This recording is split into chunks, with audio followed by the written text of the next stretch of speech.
धडा 9वीचा गणित भाग 1 चा 5वं प्रकरण आज आपण सुरू करणार आहोत आणि त्या प्रकरणाचं नाव काय आहे? दोन चलांतील रेषीय समीकरण. त्याच्या लक्षामध्ये आता समीकरणांचे वेगवेगळे प्रकार आहेत, तुम्हाला माहिती आहे सगळ्यांना. तर गणितामध्ये गणित भाग 1 मध्ये जर विचार केला तर काही समीकरणं जी आहेत ती पदांवर ठरतात. एक पद असेल तर एक पदी म्हणतो, द्विपद असेल तर द्विपदी, तीन पद असेल तर त्रिपदी, तीनापेक्षा जास्त असेल तर बहुपदी समीकरण आपण पाहिलेली आहे. त्यानंतर त्याच्या घातांकानुसार सुद्धा समीकरण असतात. त्यामध्ये जर एखादं समीकरण असं असेल की 5x अधिक 4y बरोबर 12. आता या समीकरणाचं जर नीट निरीक्षण केलं आपण तर यामध्ये किती चल दिसत आहेत तुम्हाला? दोन चल आहेत. या चलाचं नाव काय आहे? आणि दुसऱ्या चलाचं नाव काय आहे? y. आता याचा घातांक काहीच नाही म्हणजे किती आहे बरं? 1. त्याच्या लक्षात किती आहे? 1. मग आज आपल्या धड्याचं नावच आहे दोन चलांतील रेषीय समीकरण. दोन चलांतील रेषीय समीकरणाची जर गणितीय भाषेत व्याख्या बघितली तर ज्या समीकरणामध्ये दोन चल असतात आणि त्या चलांचा घातांक किती असतो? 1. एक पण कोणता? धन 1. येते लक्षामध्ये? धन 1 जर घातांक असेल तर त्या समीकरणांना काय म्हणायचं? रेषीय समीकरण. दोन चलांतील रेषीय समीकरण. येते लक्षात? मग एवढीच गोष्ट लक्षात ठेवा, गणितामध्ये तुम्हाला व्याख्या कुठेही विचारली जाणार नाही. पण दोन चलांतील रेषीय समीकरण आहे की नाही कसं ओळखायचं? तर पहिली गोष्ट म्हणजे त्यामध्ये काय असलं पाहिजे? त्या समीकरणामध्ये दोन चले असली पाहिजे किंवा दोन चल असले पाहिजे. ठीक आहे? आणि दुसरी गोष्ट म्हणजे त्या चलांचा घातांक काय पाहिजे बाळांनो? काय पाहिजे मुला? धन 1 असला पाहिजे. त्या चलांचा घातांक किती असला पाहिजे? धन 1 का म्हणते मी? कारण समजा हे समीकरण जर तुम्ही पाहिलं 2/x अधिक 3/y बरोबर 11. आता या समीकरणाचा विचार केला तर यामध्ये दोन चल आहेत का? आहेत. परंतु या दोन्ही चल कोणत्या आहेत? छेदस्थानी आहेत. जर त्यांना अंशस्थानी आणायचं असेल तर काय होतं? घातांकाचे नियम तुम्ही शिकलेले आहात. छेदस्थानी जर एखादी संख्या असेल आणि ती अंशस्थानी जर येत असेल तर तिच्या घातांकाचं चिन्ह बदलतं. मग काय होईल रे बाळांनो? 2x - 1 अधिक 3y चा वजा 1 घातांक बरोबर 11. पुन्हा एकदा वाचते. 2x चा 2 गुणिले x चा वजा 1 घातांक अधिक 3 गुणिले y चा वजा 1 घातांक बरोबर 11. आता मला सांगा, सुरुवातीला दिसताना हे दोन चलांतील रेषीय समीकरण दिसत होतं, परंतु त्याचा व्यवस्थित अभ्यास केला, निरीक्षण केलं तर छेदस्थानची जी चल आहेत ती अंशस्थानी आणल्यानंतर ते दोन चलांतील रेषीय समीकरण होईल का? नाही. त्यामुळे या दोनच गोष्टी लक्षात ठेवायच्या की दोन चलांतील रेषीय समीकरण कशाला म्हणायचं? ज्या समीकरणामध्ये दोन चल असतात आणि त्यांचा घातांक काय असणं आवश्यक? चलांचा घातांक काय असणं आवश्यक आहे? धन 1. तर आणि तरच ती दोन चलांतील रेषीय समीकरण होईल.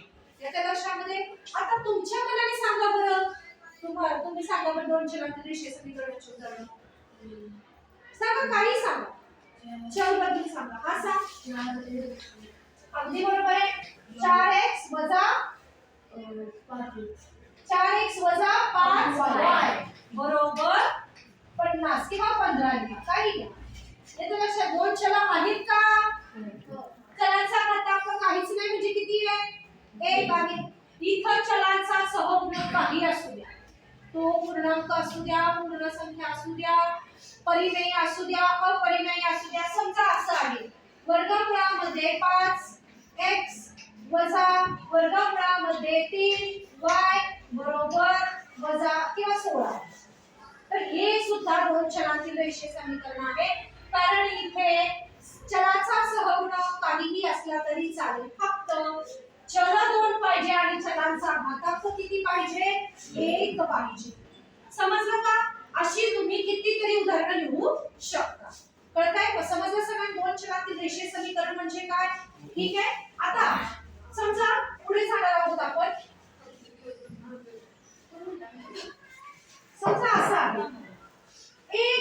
अधिक y बरोबर 7. आता या समीकरणाचं नीट निरीक्षण. यामध्ये x अधिक y बरोबर किती आहे बाळांनो? 7. मग कोणत्या दोन संख्यांची बेरीज 7 येते? कोणत्या संख्या सापडतील आपल्याला? बेरीज असते, कधी कधी वजाबाकी देखील 7 असते. मग x आणि y च्या कोणत्या किमती मिळतील सांगा बरं आपल्याला? पहिली पहिली असेल समजा पहिली किंमत. मग या समीकरणाची उकल म्हणजे या समीकरणामध्ये जी चल आहेत त्या चलांच्या किमती काय होईल सांगा? 5 2 5 1 2 7. दुसरं सांगा 3 4. तिसरं सांगा 4 3. चौथं सांगा 6 1. पुढचं सांगा 10 वजा 3. Very good. म्हणजे अशी कितीतरी असंख्य आपल्याला काय मिळणार आहे? या जेव्हा एकच समीकरणाचा विचार केला तर आपल्याला उकली म्हणजे त्या चलांच्या किमती काय? अशा किती उकली मिळतील? ते असंख्य उकली मिळतील. परंतु जर एकाच वेळी आपण दोन समीकरणाचा एकाच वेळी जर विचार केला, समजा x अधिक y आहे आणि दुसरं आहे समजा x वजा y बरोबर 3 आहे. आता या दोन्ही दोन चलांतील रेषीय समीकरण आहेत. मान्य आहे का? आता या दोन्ही समीकरणांचा आपण एकाच वेळी विचार केला, एकत्रितपणे सोडवली आणि जर त्याची उकल काढली तर किती उकल निघते ते बघू. पण सुरुवातीला जेव्हा आपण दोन चलांतील रेषीय समीकरणांचा दोन चलांतील रेषीय समीकरणांचा एकाच वेळी विचार करतो तेव्हा त्या समीकरणांना म्हणायचं एक सामायिक समीकरण. काय म्हणायचं? एक सामायिक समीकरण. त्या लक्षामध्ये काय म्हणायचं? एक सामायिक समीकरण. एक सामायिक समीकरण. समजलं का बाळांनो? ज्यावेळी दोन चलांतील रेषीय समीकरणांचा एकाच वेळी विचार करून आपण समीकरणाची उकल शोधतो त्याला म्हणायचं एक सामायिक समीकरण. आता समीकरण कसं सोडवायचं? ही दोन चलांतील रेषीय समीकरणांचा म्हणजे एक सामायिक समीकरणाची उकल कशी शोधायची ते मी तुम्हाला आता सांगणार आहे. त्यासाठी फक्त दोनच गोष्टी लक्षात ठेवायच्या. पहिली गोष्ट म्हणजे चलांचा पहिली गोष्ट आहे बघा, चलांचा काय समान असणं आवश्यक आहे? सहगुण. समान सहगुण चलांचा लक्षात घ्या. पहा समान सहगुण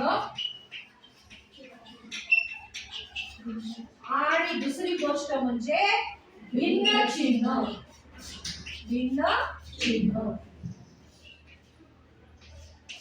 या दोन गोष्टी जर तुम्ही लक्षात ठेवल्या, कारण तुम्ही 9वीला आहात, इयत्ता 10वीत गेला तर पहिलं प्रकरण तुमचं तेच आहे, दोन चलांतील रेषीय समीकरण. आता ह्या दोनच गोष्टी डोक्यात ठेवायच्या. एक सामायिक समीकरण सोडवताना पहिल्यांदा लक्ष द्यायचं की कोणत्या चलांचा सहगुणक समान. दुसरी गोष्ट लक्षात ठेवायची की चिन्ह भिन्न किंवा भिन्न चिन्ह. शॉर्टकट मध्ये लक्षात घ्या.